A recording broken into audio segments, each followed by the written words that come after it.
Hello everyone, welcome to Crack Exam. आज की ये वीडियो आपके एग्ज़ाम के लिए बहुत ही ज़्यादा इम्पॉर्टेंट होने वाली है।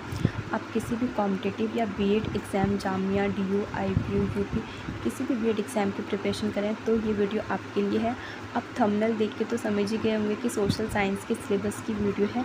तो आप सबको पता है कि अगर आप किसी भी कॉम्पिटिटिव एग्ज़ाम की प्रिपरेशन कर रहे होते तो सबसे पहले आप यही देखते हो कि सब्जेक्ट क्या है और इसमें इम्पॉर्टेंट टॉपिक्स क्या है। तो सोशल साइंस का जो सिलेबस को 4 सब्जेक्ट्स में डिवाइड किया गया है, ये आपको बहुत ही अच्छे से पता है। पॉलिटिकल साइंस, हिस्ट्री, ज्योग्राफी और इकोनॉमिक्स। अगर आप इकोनॉमिक्स के पार्ट को थोड़ा सा स्किप कर दो तो ज्योग्राफी और पॉलिटिकल साइंस, हिस्ट्री, ये तीनों सबसे ज़्यादा इम्पॉर्टेंट है और इससे आपके एग्ज़ाम में सबसे ज़्यादा क्वेश्चन पूछे जाते हैं। ठीक है, तो आज की इस वीडियो में हम ये देखेंगे कि जो 4 सब्जेक्ट हैं उनके कौन कौन से इम्पॉर्टेंट टॉपिक्स हैं और आपको कौन कौन से टॉपिक्स को सबसे ज़्यादा पढ़ना है। Okay, so let's start the video. तो देखिए, जैसे कि मैंने आपको पहले ही बोल दिया था कि सिर्फ जामिया और डीयू के लिए नहीं बल्कि जितने भी बीएड एग्ज़ाम है सबके लिए है। और पॉलिटिकल साइंस के इम्पॉर्टेंट टॉपिक जो आपको कवर करनी है। ठीक है, तो सबसे पहला है कॉन्स्टिट्यूशन। कॉन्स्टिट्यूशन से रिलेटेड जितने भी क्वेश्चंस होते, कॉन्स्टिट्यूशन कब बना, कब लॉन्च हुआ, कब लागू किया, इसमें कितने लोग लगे थे, कितने पैसे खर्च हुए थे, ये सारी चीज़ें A to Z आपको पता नहीं चाहिए। और प्रियम्बल, प्रस्तावना के बारे में आपको बहुत ही अच्छे से पता नहीं चाहिए। और एक चीज़ याद रखना, सबसे ज़्यादा इंपॉर्टेंट टॉपिक है ये और सबसे ज़्यादा क्वेश्चन इस टॉपिक से पूछे जाते हैं। ठीक है, नेक्स्ट है ऑल राइट्स। हमारे कॉन्स्टिट्यूशन में जितने भी राइट्स हैं, चाहे वो नागरिक के हों या राजनेता के हों, राष्ट्रपति के हों, किसी के भी राइट्स हों, वो सारे राइट्स आपको पता होने चाहिए और ये सबसे ज़्यादा इम्पॉर्टेंट है। ठीक है, नेक्स्ट है प्रेसिडेंटल सिस्टम ऑफ गवर्नमेंट। तो प्रेसिडेंटल सिस्टम जो भी है गवर्नमेंट का, आपको उसको पता होना चाहिए। टॉपिक्स इंपॉर्टेंट है, इसको भी आपको अच्छे से कवर करना है। 4 है पंचायती राज। तो पंचायती राज कौन से अनुच्छेद में है, पंचायती राज के क्या क्या नियम कानून होते हैं, तो ये चीज़ें आपको पता होनी चाहिए। 5th है इलेक्शंस। तो सबसे पहला इलेक्शन पहली बार कब हुआ था, इलेक्शन का पहला नेता कौन था, अब कौन है, कितनी बार हो चुके हैं, ये सारी चीज़ें आपको अच्छे से पता होनी चाहिए। 6th है सिविल डिसओबीडियंस मूवमेंट। तो इस टॉपिक के ऊपर जितने भी क्वेश्चंस होते हैं वो सब आपको अच्छे से कवर करना है। और सबसे ज़्यादा इम्पॉर्टेंट है इसके बाद का लोकसभा और राज्यसभा। तो ये सबसे ज़्यादा इम्पॉर्टेंट है, इसको सबसे ज़्यादा अच्छे से कवर करना है। इससे सबसे ज़्यादा क्वेश्चन पूछे जाते हैं कि लोकसभा राज्यसभा में कितने सदस्य होते हैं, कौन इसको मनोनीत करता है, कौन नेता होता है, कौन क्या करता है। तो इसके जितने भी शॉर्ट नोट्स होते हैं वो आपको अच्छे से बना के लर्न करना है। अब 8th है इंडियन पॉलिटिकल सिस्टम और ग्रेट इंडियन पर्सनैलिटीज़। ठीक है, तो ये जो दोनों टॉपिक है ये बहुत ही इंपॉर्टेंट है, तो आपको इन दोनों टॉपिक को अच्छे से कवर करना है। अब देखिए, इसके बाद एक टॉपिक मैं आपको बता देती हूँ, अनुच्छेद का।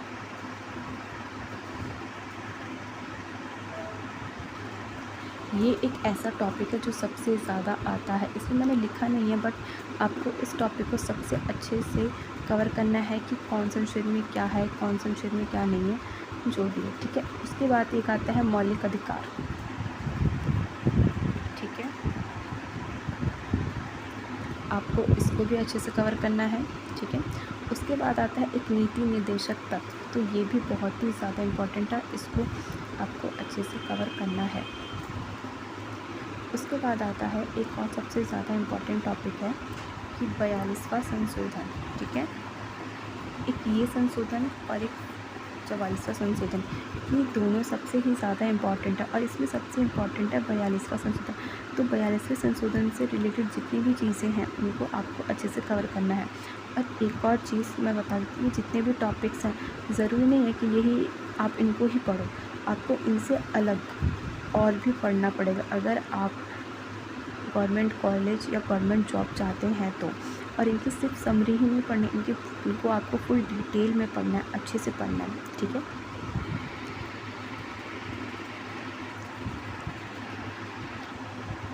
अब नेक्स्ट है हमारा हिस्ट्री के इम्पॉर्टेंट टॉपिक्स जिनको आपको कवर करने हैं। ठीक है, तो फर्स्ट है इंडियन हिस्ट्री, आपको अच्छे से पढ़नी है जो भी है। कॉनिकल पीरियड, ये भी आपको अच्छे से पढ़ना है। थर्ड है 19 और 20 सेंचुरीज़, ये भी आपको अच्छे से पढ़ना है। फोर्थ है फ्रीडम, ऑल मूवमेंट जितने भी थे सब कुछ। फिफ्थ है गांधी कंट्रीब्यूशन, गांधी जी के जो भी कंट्रीब्यूशन थे उन सबको अच्छे से पढ़ना है।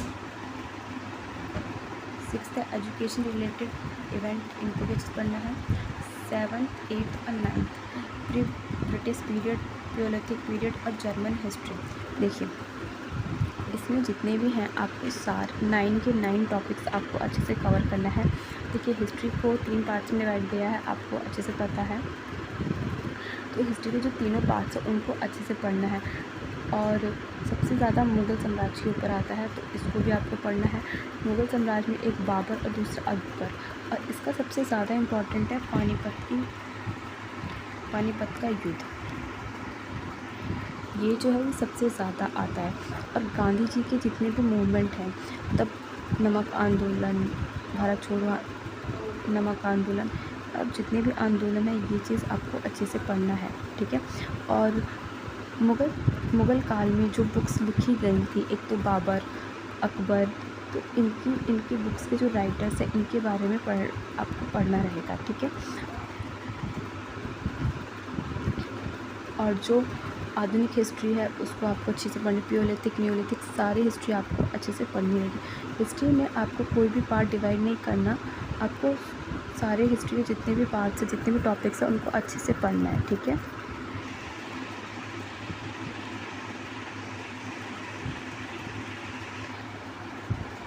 अब हमारा है geography, important topic need to cover.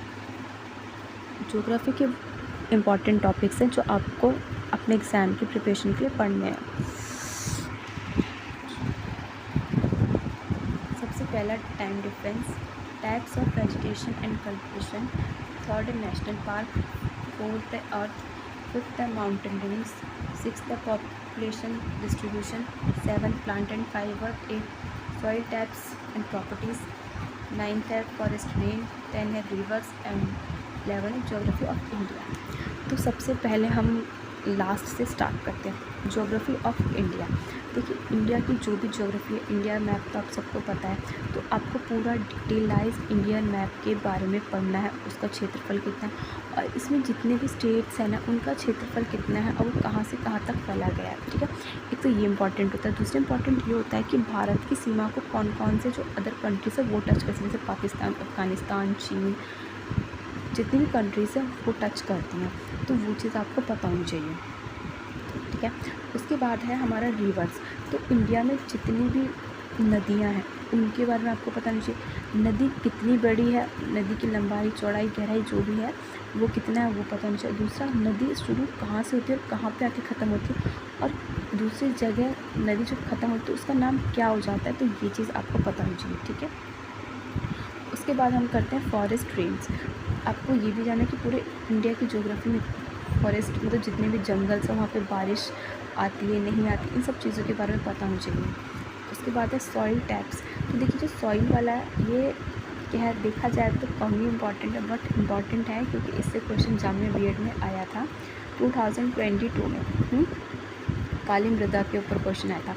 तो जितनी भी मृदाएँ हैं, 6 मृदाएँ, आपको पता चाहिए 6 मृदाएँ जो हैं वो कौन कौन से राज्य में सबसे ज़्यादा होती है, कौन से कलर की होती है, उसमें कौन से विटामिन, कैल्शियम, फास्फोरस जो भी होता है, मिनरल्स होता है, ये है पाया जाता है, कितना कम ज़्यादा ये सब पता होना चाहिए।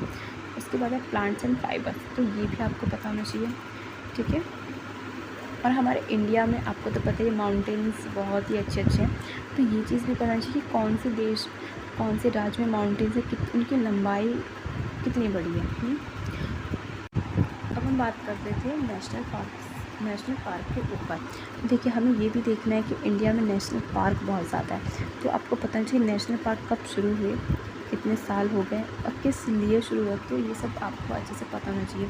अर्थ का शेप कैसा है, लंबाई, चौड़ाई, उसकी सारी आकांक्षाएँ, ध्रुव जो भी है। टाइम डिफरेंस, जो हमारे इंडिया से अदर कंट्री का जो टाइम डिफरेंस होता है उसके वो क्यों होता है, तो ये सारी चीज़ें पता चाहिए। ओवरऑल देखा जाए इंडिया का जो मैप से रिलेटेड जितने भी क्वेश्चंस हैं वो सारी चीज़ें आएंगी ही आएंगी एग्ज़ाम्स में, तो आपको इनको एक शॉर्ट्स नोट्स के थ्रू आपको याद करना है, लर्न अप करना है, ठीक है।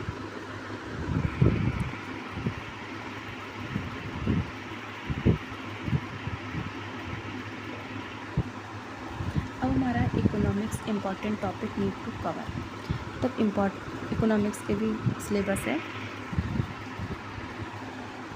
तो देखिए, पहला है Indian economy, demand and supply, RBI, banking, MSP, food security, share transfer of share, method of management, unemployment, poverty, ठीक है। तो ये टोटल 10 टॉपिक्स हैं। तो इसमें सबसे ज़्यादा इम्पॉर्टेंट है प्योरिटी वाला, गरीबी। आप सबको पता है कि हमें हमारे देश में गरीबी क्यों है, ठीक है। तो इसके जितने भी क्वेश्चंस बनते हैं, इसके कारण, रीज़न जो भी आपको अच्छे से पढ़ना है। फिर आता है अनएम्प्लॉयमेंट, हमारे देश में बेरोज़गारी क्यों है, तो इसके भी जितने भी सब है वो सब आपको पढ़ना है, ठीक। उसके बाद Indian economy, demand, supply, RBI. इसमें सबसे एक इम्पॉर्टेंट ये होता है ना कि डिमांड एंड सप्लाई, चीज़ों की जो डिमांड और सप्लाई हो रही है, उसका बैंक से रिलेटेड सबसे ज़्यादा होता है कि कौन मार्केट में सबसे ज़्यादा कौन सी बैंक रैंक पे है, कौन सी कम है। तो ये बैंक का तो सबसे ज़्यादा आता है, ठीक है। उसके बाद आता है फूड सिक्योरिटी, भी इम्पॉर्टेंट होती है क्योंकि हमारी फूड्स के ऊपर कितनी सिक्योरिटी है, कौन से चार्जेस हैं, कौन से जो लोगो है, वो सब सारी चीज़ें होती हैं, ठीक है। तो ओवरऑल ये भी इम्पॉर्टेंट है आपके एग्ज़ाम्स के लिए, ठीक है। अब देखिए, अब हम बात कर लेते हैं, हमने चारों टॉपिक्स को पढ़ा, पॉलिटिकल साइंस को, हिस्ट्री को, जियोग्राफी को और इकोनॉमिक्स को। अब हम बात कर लेते हैं चारों सब्जेक्ट्स के बारे में। देखिए, मैंने अभी आपको political science, history, geography, economics चारों सब्जेक्ट के इम्पॉर्टेंट टॉपिक्स बताए जिनको आपको अपने एग्ज़ाम में पढ़ना है। तो देखिए, ये इनफ नहीं है आपको पढ़ने के लिए, क्योंकि आपको ज़्यादा पढ़ना पड़ेगा। ये सिर्फ एक टॉपिक्स हैं जो आपको थोड़ी हेल्प करेंगे। बट आपको जो भी लगता है, अगर आपको लग रहा है कि मैंने ये वाला टॉपिक नहीं बताया जो इम्पोर्टेंट है, तो आप उसको लीजिए और उसको करिए कि भाई, अगर आपको गवर्नमेंट जॉब और गवर्नमेंट कॉलेज चाहिए तो आपको पढ़ना पड़ेगा इसके लिए। और आपको पढ़ना नहीं, आपको पूरा अच्छे से सिलेबस पढ़ना पड़ेगा, ठीक है। तो अगर आपसे शॉर्ट नोट्स सबसे ज़्यादा बनाने पड़ेंगे, हर एक चीज़ के शॉर्ट नोट्स बनाइए और उसको डेली बेसिस पे रिवीजन कीजिए, क्योंकि जितनी आप रिवीजन करेंगे आपका उतना फ़ायदा होगा। और देखिए, अगर आप रिवीजन नहीं कर पा रहे हैं तो 1 घंटा आप निकालिए, उसको रिवीजन कीजिए।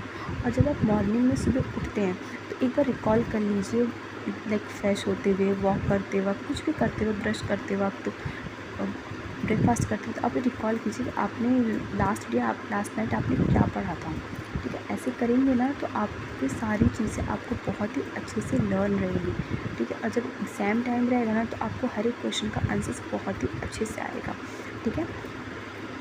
तो इन सभी टॉपिक्स को आप बहुत ही अच्छे से रिवीजन कीजिए, अच्छे से पढ़ाई कीजिए। आई होप आपके जो भी एग्ज़ाम्स की प्रिपरेशन कर रहे हैं वो आपका क्लियर हो जाए। And thank you so much.